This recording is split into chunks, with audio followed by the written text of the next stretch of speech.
오늘 우리 함께 나누실 말씀은 사무엘상 25장 1절부터 8절까지의 말씀입니다.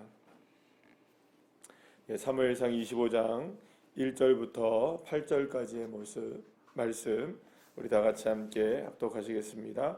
사무엘이 죽음에 온 이스라엘 무리가 모여 그를 두고 슬피 울며 라마 그의 집에서 그를 장사한지라. 다윗이 일어나 바란 광야로 내려가니라. 마온에 한 사람이 있는데 그의 생업이 갈멜에 있고 심히 부하여 양이 3,000마리요 염소가 1,000마리이므로 그가 갈멜에서 그의 양털을 깎고 있었으니 그 사람의 이름은 나발이요 그의 아내의 이름은 아비가일이라. 그 여자는 총명하고 용모가 아름다우나 남자는 완고하고 행실이 악하며 그는 갈렙 족속이었더라. 다윗이 나발이 자기 양털을 깎는다 함을 광야에서 들은지라. 다윗이 이에 소년 10명을 보내며 그 소년들에게 이르되 너희는 갈멜로 올라가 나발에게 이르러 내 이름으로 그에게 문안하고 그 부하게 사는 자에게 이르기를 너는 평강하라. 내 집도 평강하라. 내 소유의 모든 것도 평강하라. 내가 양털 깎는 자들이 있다 함을 이제 내가 들었노라. 내 목자들이 우리와 함께 있었으나 우리가 그들을 해하지 아니하였고 그들이 갈멜에 있는 동안에 그들의 것을 하나도 잃지 아니하였나니 내 소년들에게 물으면 그들이 내게 말하리라. 그런즉 내 소년들이 내게 은혜를 얻게 하라. 우리가 좋은 날에 왔은즉 내 손에 있는 대로 내 종들과 내 아들 다윗에게 주기를 원하노라 하라. 아멘. 할렐루야. 자, 오늘 본문은 이스라엘 역사에 한 획을 그었던 인물이죠. 바로 이제 사무엘이 세상을 떠나는 것으로 오늘 본문 1절이 시작되는 것을 보게 됩니다. 사무엘은 사사시대의 악순환의 고리를 끊었던 그 이스라엘의 역사적 변환기에 있어서 가장 중요한 역할을 했던 사람이 바로 이 사무엘이라고 말할 수가 있습니다. 그래서 사무엘은 역사적으로 평가를 하자면 마지막 사사라고도 이야기를 하고요. 그 다음에 선지자라고도 얘기를 합니다. 그래서 이 사무엘을 기점으로 해서 사사시대와 왕정시대로 나눠지게 되는, 물론 여러분들 왕정시대라고 얘기하면 사울이 왕이 되니까 그 왕이 이제 사울로부터 시작된다라고 얘기를 할 수 있겠지만 그래도 왕정시대가 시작될 수 있는 길을 연 것이 누구냐? 바로 이 사무엘이라고 볼 수가 있습니다. 특별히 우리가 사무엘 하면 잊지 못할 한 사람이 있죠. 그의 어머니 한나를 기억해야 합니다. 한나가 바로 이 사사시대의 어두운 고리를 끊어냈죠. 그래서 이제 이 사무엘을 누구에게 드립니까? 하나님 앞에 온전하게 바치는 그런 이제 헌신적인 기도와 정말로 그 헌신적인 그 삶을 통해서 결국에는 이 사사시대의 고리를 사무엘을 통해서 끊어내는 사람이 된 것을 보게 됩니다. 사무엘이 그런데 이제 세상을 떠났다라는 말은 이제는 마지막 사사가 세상을 가고 그다음에 이제 누가 이제 진짜로 왕이 되어지느냐? 물론 지금 현재의 왕은 누구입니까? 사울이지만 진짜 왕, 하나님께서 세우신 왕인 이제 다윗이 세대가 이제 다가오게 된다는 것을 분명하게 이제 우리가 보여주는 것을 보게 됩니다. 어쨌든 이제 역사의 기점, 이제 전환점이 이제 확실하게 완전하게 이제 사사시대가 끝나고 이제 완전한 이제 왕정시대가 도래하였다라는 것을 의미하는 것이 바로 이제 사무엘의 죽음이라고 볼 수가 있습니다. 자, 그런데 이 사무엘의 죽음이라는 것은 또 다른 의미가 있습니다. 언제나 여러분들 우리가 그 사울의 인생을 보게 되면 누구를 계속 의지합니까? 끊임없이 사울이라는 사람은 끊임없이 사람을 의지하잖아요. 사람에게 집착하잖아요. 근데 이제 가장 사울이 의존했던 사람이 누구냐? 바로 이 사무엘입니다. 그래서 나중에도 이제 오늘은 이제 본문에서 이제 사무엘이 죽게 되는 것을 보게 되는데, 나중에 이제 사울은 자기가 이게 블레셋과의 전쟁을 앞두고 있고, 그래 하나님 앞에 기도하고 예배를 하는데도 불구하고 하나님이 응답하지 않으니까 죽은 누구를 찾아갑니까? 사무엘을 찾아가겠다. 여러분, 죽은 사람을 어떻게 찾아갑니까? 그래서 이제 신접한 무당을 찾아가가지고 이제 죽은 사무엘을 불러내기까지 하는. 이제 그렇게 이제 누구에게 집착을 하느냐? 사실 사무엘에게 집착했던 사람이 사울이었습니다. 그도 그럴 것이 사울은 그 사무엘에게 무엇을 받습니까? 기름을 부어서 결국에는 이 그 왕이 되잖아요. 특히 이제 우리가 여러분 그 역사적 장면 중에 이제 역사적 사건 하나 가운데 에피소드로 지나갔던 한 가지의 사건이 있는데 이 사무엘에게 사울이 기름 부음을 받기 이전에 왕이 되기 이전에 어떤 일이 있냐면 이제 라마로 누가 찾아갑니까? 사실은 이 그 사울이 이제 찾아가게 되잖아요. 거기서 이제 사무엘을 만나잖아요. 사무엘을 만나게 되는데 그때 당시에 하나님께서 이제 사울이 온다는 것을 누구에게 알려줍니까? 사무엘에게 알려주어서 기름을 부을 준비를 하게 만드십니다. 자, 그런데 그 밤 저녁에 식사를 마친 다음에 지붕에 올라가서 한참 동안 새벽이 다오기까지 누구랑 이야기를 하냐면 이 사무엘과 사울이 이야기를 나눕니다. 그래서 지붕에서 담화를 나누는 장면이 나옵니다. 그러니까 어떤 이야기를 했을까 그거는 우리가 알지를 못해요. 그만큼 사실은 사무엘은 누구에게 할 말이 많았던 겁니까? 사울에게 이야기할 게 많았던 거예요. 그러니까 너가 앞으로 살 때 이렇게 살아야 되고 저렇게 살아야 되고 많은 이야기를 했던 거예요.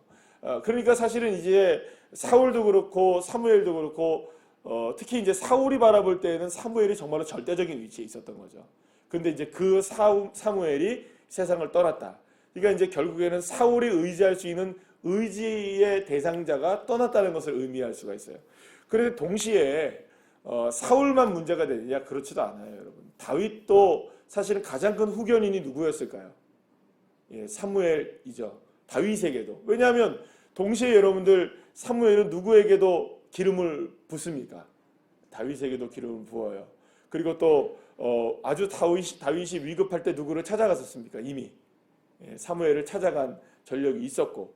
그러니까 사실은 이 다윗에게 있어서도 사무엘의 죽음은 굉장히 충격적으로 다가올 수 있어요. 그런데 오늘 이 본문에 보게 되면 다윗은 그런 부분에 있어서 이런 그 사울도 그렇고 다윗도 그렇고 그런 부분에 있어서 굉장히 슬퍼한다는 얘기가 나옵니까? 안 나옵니까? 그런 얘기는 나오지는 않아요. 그냥 그저 사무엘이 죽었다는 소식을 듣는 이스라엘 백성들이 다 슬퍼했다. 이 정도만 이렇게 나오게 되는 걸 보게 되는데, 자, 그런데 여러분들 이 그 1절 말씀으로 그렇게 이제 시작이 돼요.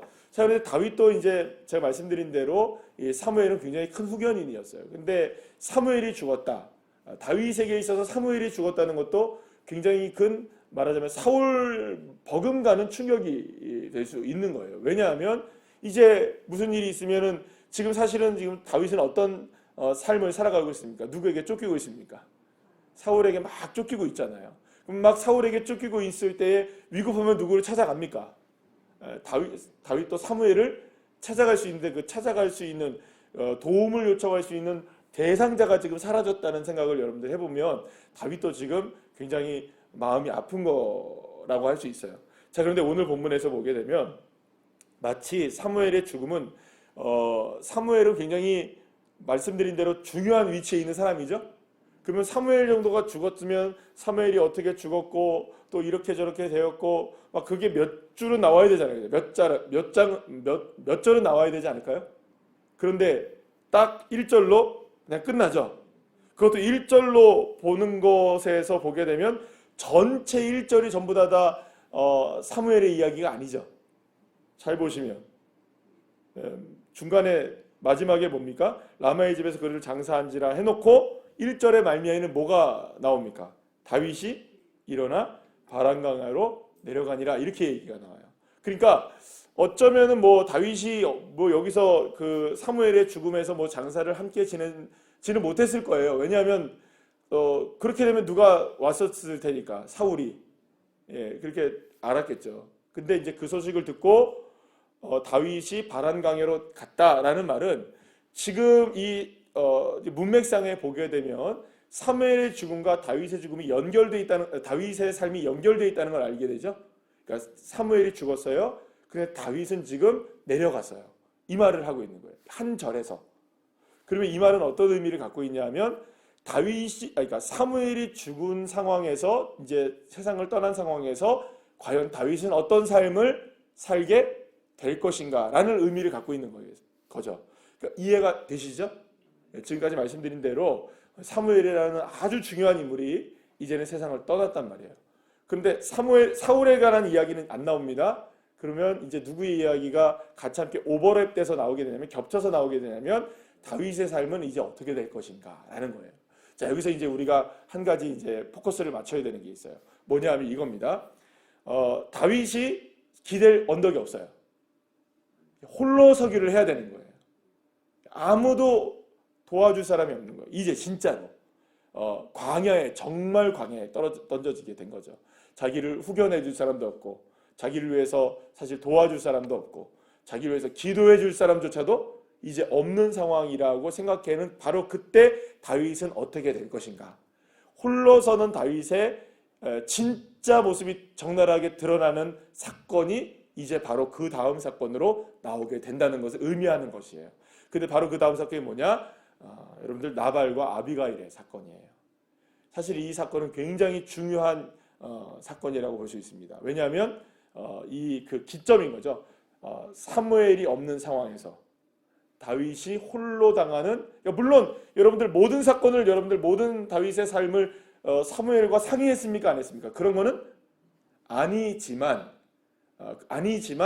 그래도 사무엘이 없는 상황 속에서 다윗은 이제 어떻게 살 것인가 라는 부분이 어떤 사건으로 드러나게 되냐면 이 나발의 사건을 통해서 드러나게 됩니다. 그러면 이 나발의 사건이 뭐냐? 짤막하게 오늘 본문에 이제 나오게 되는데요. 나발은 굉장히 부자입니다. 오늘 본문에 보게 되면 양이 3천이고 염소가 1,000마리래요. 근데 갈멜 족속이었대요. 근데 이 나발은 굉장히 미련한 사람이었던 것 같아요.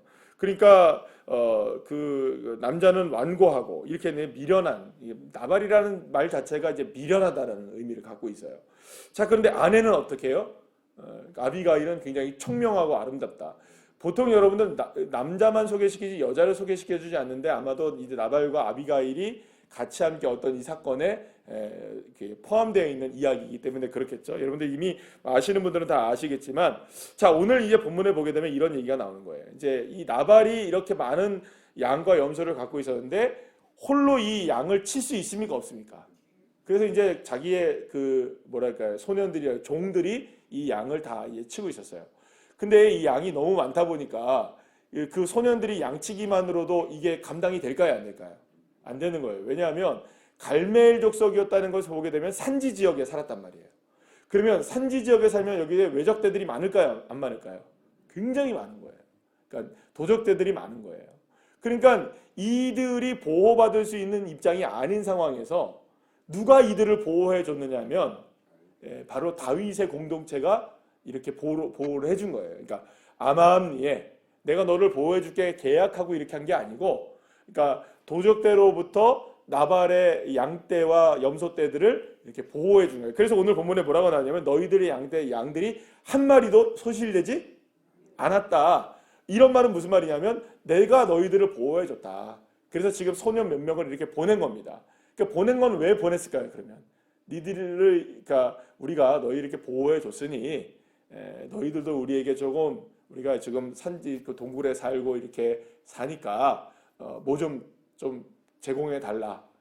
먹을 것 좀 제공해 주고 그만한 대가를 좀 치러 주라. 이렇게 이제 다윗이 정당한 요구를 한 거예요. 그래서 오늘 본문에 보게 되면 우리가 평안하게 왔으니까 너희들도 평안하게 우리에게 좀 대우해 달라. 이렇게 이야기하는 거는 이 상황을 지금 나발이 알았다는 걸까요? 몰랐다는 걸까요? 다 알고 있었다는 거예요. 자기네 종들이 이미 다 누구에게 보고를 한 겁니까?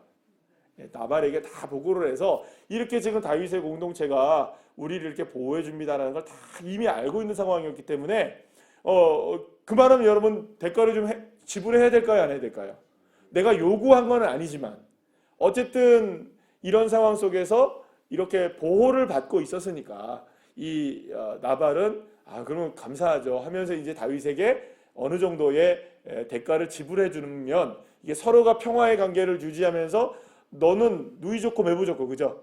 양들 건강하게 잘 자랄 수 있고, 그리고 또 우리가 도적대로부터 너희들을 보호해 줄 수 있고, 그러면 다윗도 어떻습니까? 이제 그들을 보호해 줌으로 안정적으로 뭘 얻을 수 있습니까? 거기서 이제 대가를 받을 수가 있으면 이 공동체가 600명이나 되는 공동체잖아요, 그죠? 그러면 여러분 남자만 600명이니까 여자까지 합치면, 애들까지 합치면 거의 한번 어느 정도가 되는지 아시겠어요? 여러분 1,500명이 2,000명이나 되는 공동체예요.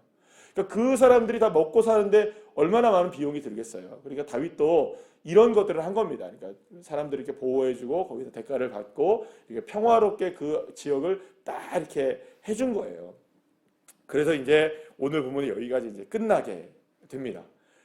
내일 것까지 다 해버리면 이제 얘기가 없으니까 오늘은 본문이 여기서 끝나니까 제가 여기까지만 얘기를 해야 되거든요. 자, 그러면 이제 기대하시라 개봉박도. 내일 이제 꼭 새벽 예배를 드리셔야 되는 거죠. 자, 근데 이제 어떻게 이제 일이 진행되느냐? 평화롭게 왔으니 이제 평화롭게 이제 진행이 돼야 되는데, 자, 이제 뭐 이제 두 가지의 이제 관전 포인트가 있는 거예요. 과연 나발은 어떻게 이 사건을 이제 처리하려고 하느냐? 또 그러면 이 사건을 대하는 다윗은 어떻게 이 사건을 처리하려고 하느냐? 이런 이제 모습이 이제 드러나겠죠. 한 가지의 사건을 통해서 나발과 다윗이 어떻게 대응하느냐가 이제 이 사건을 우리가 바라보는 관점이 될 텐데요. 사실 나발은 벌써 이미 여기서 오늘 본문에 뭐라고 얘기합니까? 그 완고하다고 나오죠. 완고하다는 미련하다는 뜻입니다. 미련한 사람은 미련하게 하겠죠, 여러분들. 이 사건을, 그죠? 자기를 보호해줬음에도 불구하고 이걸 다윗 감사합니다 이렇게 하겠어요, 안 하겠어요? 하면은 얘기가 안 되죠, 그죠? 감사합니다, 땡큐 하면 할렐루야, 그럼 끝나버리잖아요. 오늘 여기서 끝나는 거예요. 그럼 아무런 의미가 별로 없을 거고. 그러니까 뭔가 이제 사건이 일어날 텐데, 이제 중요한 건 뭐냐? 다윗이 이 사건을 어떻게 풀어나가느냐에 대한 문제예요. 제가 말씀드린 대로 이제 홀로서기를 해야 되죠? 다윗이 홀로서기를 해야 되잖아요. 그러니까 신앙적으로 보게 되면, 영적으로 보게 되면 홀로서기를 해야 되는 거예요. 이미 다윗과 사무엘의 관계 속에서는 뭐가 이렇게 연결이 막 딱 돼 있는 건 아닌 것으로 보여지지만, 우리가 오늘 1절 말씀에서 그 이야기를 했잖아요. 그죠? 이제 다윗은 어떻게 홀로서기를 영적으로 할 것인가에 대한 부분을 우리가 보게 되는데, 그 사건이 바로 이 나발의 사건이었던 겁니다. 사랑하는 여러분, 오늘 본문에서 우리가 무엇을 함께 생각을 해봐야 되냐면 이겁니다. 우리도 신앙적으로 보게 되면 모두가 사실 다 홀로서기를 하고 있는 겁니다. 아닌가요, 여러분? 맞죠? 목사가 있고 여러분들 옆에 또 순장님이 계시고 또 함께 믿음의 생활을 같이 함께하는 많은 분들이 계시고 또 여러분들 위해서 기도해 주시는 많은 분들이 계시지만, 실제로 우리의 삶의 신앙은 결국엔 뭘까요, 여러분? 홀로서기입니다. 홀로서기입니다. 아무리 옆에 여러분들 동역자들이 있고 가족들이 함께 있어도 사실은 신앙은 뭘까요? 자기의 신앙인 겁니다. 나의 신앙이죠. 누가 대신 기도해 주죠. 해주죠. 그러나 여러분, 누가 기도해야 될까요, 사실은? 누가 믿어야 될까요? 나. 누가 실행을 해야 될까요? 어제도 실행력이라는 얘기를 함께 나눴는데, 누가 실행해야 될까요, 여러분? 나. 결국에는 믿음의 후견인이 있고 함께 동역해주는 분들이 있고, 결국에는 다 있어도 홀로 서야 됩니다. 홀로. 사실 그래서 신앙의 싸움은 굉장히 외로운 싸움입니다. 누가 대신해 줄 수 없는. 그래서 오롯이 누가 짊어져야 합니까? 남편과 아내가 같이 함께 예수를 믿고 가족들이 다 모두가 다 예수를 믿어도 실제적으로 신앙은 홀로예요, 여러분. 물론 이게 공동체가 필요 없다는 얘기를 하는 것도 아니고 가족이 필요 없다는 얘기도 하는 건 아니에요, 여러분. 결국에는 신앙 누가 책임져야 될까요? 자기 자신이 책임져야 됩니다. 아무리 이런 믿음에 관한 신앙에 관한 옆에 좋은 자들이 있고 함께 동역해주는 많은 분들이 있다 할지라도 결국에는 홀로 서야 돼요. 홀로. 그래서 신앙은 홀로 서는 겁니다. 철저하게 홀로 서는 겁니다. 그리고 여러분, 우리가 신앙생활을 하고 믿음 생활을 이렇게 어렵게 살아가면서 물론 동역자들이 있고 옆에 함께 기도해 주는 많은 분들이 있기에 우리가 참 힘을 얻고 또 소망을 얻고 이런 것들도 많이 있지만, 그럼에도 불구하고 결국에는 홀로서기라는 걸 기억하셔야 된다는 거죠. 그래서 내 신앙 누가 지켜나가야 될까요? 내가 지켜나가야 돼요. 내가 지켜나가야 되는 거예요. 결국에는 물론 우리의 자녀들도 마찬가지입니다. 부모님들이 기도해 주시죠. 그런데 결국에는 우리의 자녀들도 누가 서야 되는 겁니까? 자기 자신 스스로가 서야 되는 거예요. 그러니까 그게 우리가 안타까운 거죠. 지금 보면 우리의 자녀들이 신앙으로 제대로 설 수나 있을까? 예수님이나 믿고 살아갈까? 여러분 걱정되시는 거 있잖아요. 그죠? 그럼에도 불구하고 홀로 서야 되는 거예요. 홀로. 결국에는. 그러니 여러분 기도하십시오. 우리의 자녀들이 정말 믿음으로 홀로 설 수 있도록. 정말 홀로 설 수 있도록. 그러면 누가 홀로 서야 될까요? 먼저. 나부터 먼저 서야 되는 거겠죠. 나도 서고 다 홀로서기입니다. 신앙은 홀로서기. 그래서 사실 오늘 이 본문의 말씀이 상당히 무겁게 느껴지는 거예요. 왜냐하면 아무도 없다는 거예요. 사실 아무도 없어요.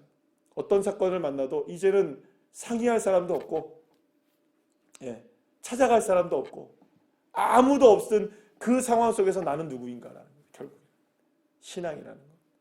사랑하는 여러분, 그러면 결국에는 이런 생각을 하셔야 됩니다. 신앙에 있어서만큼은 누구나 다 홀로서기다. 사랑하는 여러분, 그래서 신앙의 싸움은 사실은 외로울 수 있습니다.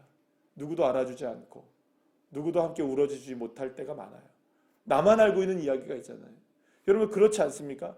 누구에게 다 이야기를 한다 하더라도 그거 나만 알고 있는 이야기가 있잖아요. 그게 신앙적으로 보면. 그래서 여러분 외롭지만 오늘 이 시간 홀로서기라고 볼 수 있지만 한 가지를 기억하셔야 됩니다. 그 홀로 설 때에도 결국에는 누군가가 한 분이 계십니다.